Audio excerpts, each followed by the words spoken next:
am Dr. Balaji, consultant pediatrician and pediatric allergy and asthma specialist, Kangaroo Care Hospital, Mysore. Today in this platform, I will be highlighting the important health related aspect in respect to childhood asthma or pediatric asthma.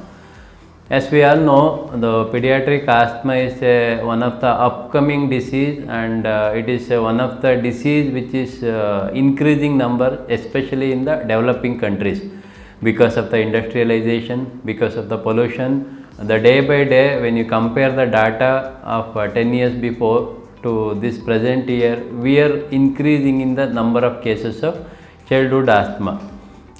To coming to the common definition of asthma, so asthma is nothing but symptoms where the child will be suffering from cough, chest tightness, breathing difficulty, or a wheezing, what we call it as an abnormal sound. These are the common symptoms what we see in children with asthma. So one of the important thing I would like to highlight in childhood asthma is it is not like a specific symptoms. What we see in adults is entirely different from pediatric population. In pediatric population, usually the symptoms are non-specific, means it is not very typical of asthma. Sometimes the parents will tell that my child just keep on coughing at night, in the middle of the night or in the early morning when he is in the deep sleep. That is also we consider as a symptom of asthma. For example, some of the parents tell that my child start coughing after he excited, or he is over excited. After excessive laughing also sometimes the children will get a cough. So this also we consider as one of the important symptom of asthma. One more is, for example, if the child is climbing one or two stairs or one or two floors in the upstairs, after that if the child develop a breathing difficulty and cough, that is also we consider. So these are the atypical manifestations of asthma we see in children. Sometimes when they are exposed to the abnormal odor or a strong odor, child will get a cough. So these are the atypical manifestation which we commonly in the pediatric age group, other than the regular symptoms of wheezing, chest tightness, dyspnea, or breathing difficulty or cough. So why I wanted to highlight these things, most of the parents may not be able to recognize that their child is suffering from asthma or hyperactive airway disease. So these symptoms should be kept in the mind and should be considered to meet the primary pediatrician or their regular doctor to consider the treatment for these children. So in asthma is sometimes is not a basically disease, it is basically the inflammatory disorder, what we call. Sometimes these asthma children are triggered by infections or non-infectious agents. There are two categories of agents which asthma is triggered or precipitated. Which are the children they are prone for asthma? For example, there is a family history, either the parents or a grandparents or a sibling is suffering from asthma. The siblings of those parents are prone for asthma in future, like. And again there is some child with allergic disorders in the infancy or a childhood, like atopic dermatitis or allergic rhinitis. They will have a strong like predisposition to develop a asthma in the later childhood. So these children are already having a genetic susceptibility to develop the symptoms. When these children are exposed to a triggers, what we call like infectious triggers like viral infection, bacterial infection, or some any infection sometimes triggers this asthma attack. Similar to that, we have a non-infectious triggers like indoor and outdoor allergens. Basically the indoor allergens are like out dust mites, whatever the dust that has been accumulated, molds, cockroaches. For example, there are the people who have a domestic animals like pet dog or a pet cat. The airs of these animals are also the triggering factors for asthma in the pediatric age group. So in sometimes even the strong odors like the mosquito coils, even the strong perfumes, even the deodorant. So these are the few things which will precipitate asthma attacks in children. Coming to the outdoor allergens which will trigger the symptoms are like cold weather, especially the season presently what we are seeing, like rainy season, And for example, the outdoor allergens like pollens, for example, the leaves of these Parthenium pollens are very much allergic to. They'll bring their child telling that my child was playing in the park and suddenly developed symptoms of noisy breathing, cough and chest tightness. So there are various indoor and outdoor allergens. Only thing what I want to highlight is, if your child is susceptible to these asthma symptoms, we have to avoid these things at the best possible way. Next, as well, already I told how can I diagnose the asthma in my child. The parents commonly ask is, do my child has any laboratory test or any test which will confirm the diagnosis of asthma in my child. So to be frank, there are no absolute or a gold standard test for diagnosis asthma in a children less than 6 years. Because in more than 6 years, we have something called what we call it as a spirometry, which require the coordination or cooperation of the child to blow in that particular computerized machine, which can detect the reversible airway obstruction. But in a smaller children, always it is like a clinical diagnosis, where we can take the detailed history and we can take the how the symptoms occurring, how frequently the child is suffering from these symptoms, and how these symptoms are reversed by giving the medication. So these are the few things we, so I will tell that the important point is always the diagnosis of asthma is clinical diagnosis.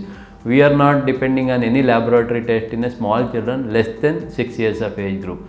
Bigger children, yes, we have lung function testing, peak flow meter and other things we can do in the bigger children, but less than 6 years of age group, always it is a clinical diagnosis. When we diagnose an asthma, the first thing the parents will ask is, can it be cured? So always the asthma is a disease where we can keep the disease under control. So sometimes they go for remission. Some of the percentage of children when there is no family history of these genetic predisposition, definitely they can go for remission. But few percentage of children can continue to have the symptoms, but we have to keep them under control. That is the main target of our treatment in the pediatric age group. Then next question is, when we tell the medications for asthma, most of the parents tell that, sir, give my child some syrup or some tablet which can cure the symptoms.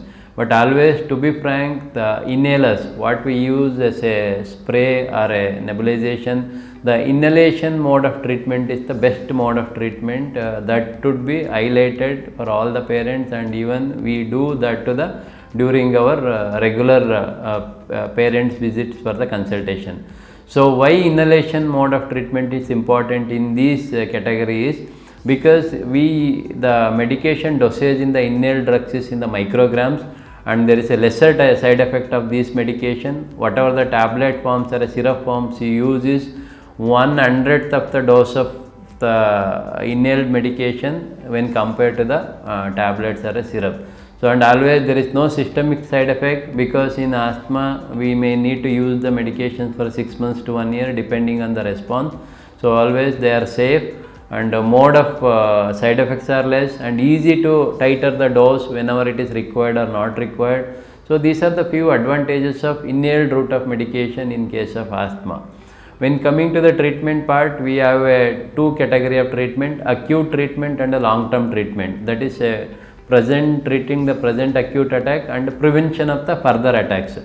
The acute treatment, always we use, as I said, we use a short acting bronchodilator in the various combinations we use, whether it's a meter dose inhaler or a nebulizer. So these are the preferred mode of treatment we use. And in the long term category, when we classify asthma depending on the day symptoms, depending on the night symptoms, depending on how frequently, how many episodes the child has in the last 1 year, we usually categorize them into persistent and intermittent variety. So depending on that categorization, we decide whether your child requires long term prophylaxis to prevent the further attack. So these are the common things and the basic broad idea about the management of asthma in children. Then coming to the next question is, the parents will ask, can it be cured or can it be prevented? Yes, there are some, most of the children, especially after 6 years, we subject them for some allergen testing like skin testing.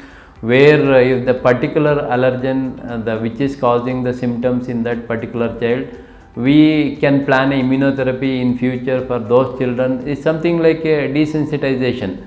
So that can be planned on long term, especially the children those who are not coming under control in this preliminary mode of treatment what we are planning.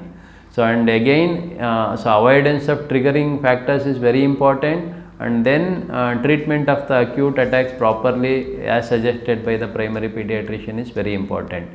And one more important in these children is always we recommend avoidance of allergen, that is the main thing. The second one, regular vaccination, what I was telling according to the national immunization schedule, all those vaccines should be given. I would like to highlight the two important vaccines in these children are flu vaccine and pneumococcal vaccine, because these are the two vaccines which will protect the child lungs, especially the respiratory infection. So in these children, especially during the course of treatment or at the before stopping our treatment for childhood asthma, we have to vaccinate these children for flu vaccine and pneumococcal vaccine, which normally we give even for the normal children. So finally, so for all the parents, it is not any stigma or anything if the child is suffering from asthma. It's a treatable condition, and some children will go for permanent remission without any further problems if they don't have any risk factor. Some children may require medication for a shorter or longer duration of time depending on their response. So always get your child appropriately from the expert, those who feel, and please get this disease under control, and make sure that the child grows normally without any hindrances. Thank you.